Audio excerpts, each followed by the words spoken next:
Coco Gauff's magical quality highlighted as she chases Serena Williams' record.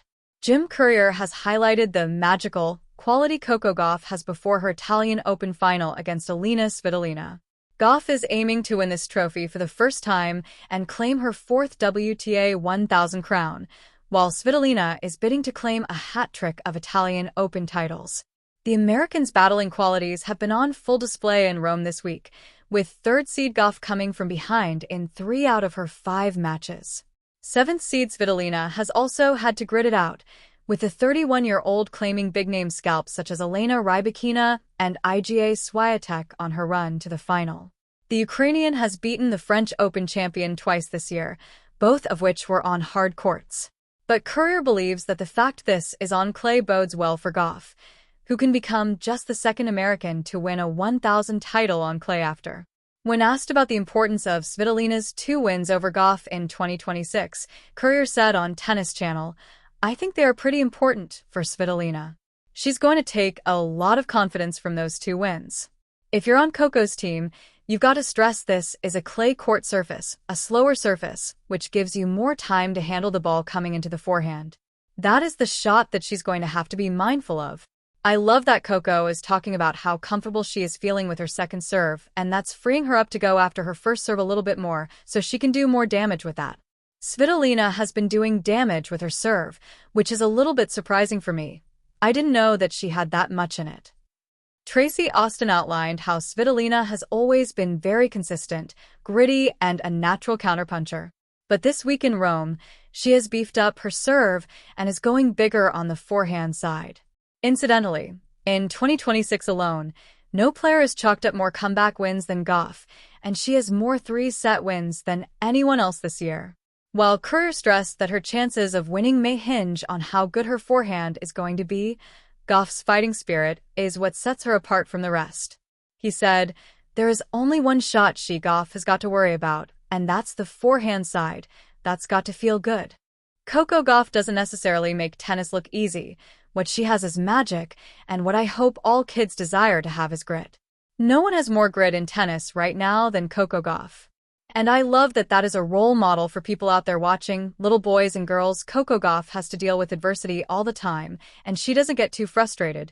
She just keeps going. She's not perfect, but she is someone you can aspire to be like, because she never gives in. It's magical, that quality.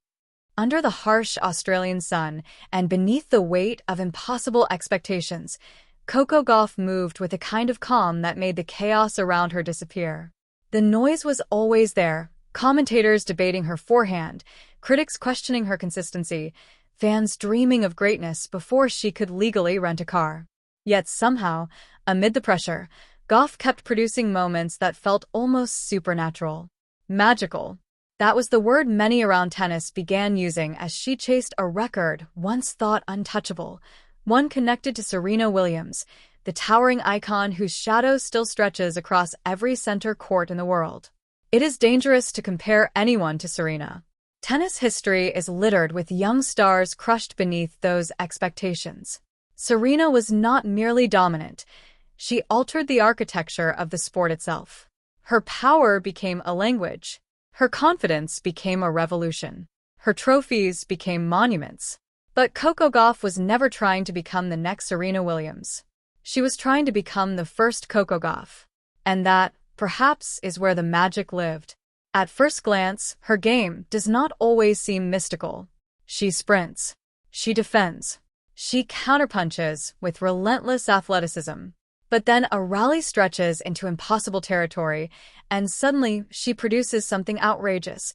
A sliding backhand pass from 3 feet outside the doubles alley, a reflex volley pulled from thin air, a lob that kisses the baseline like it was guided by invisible hands.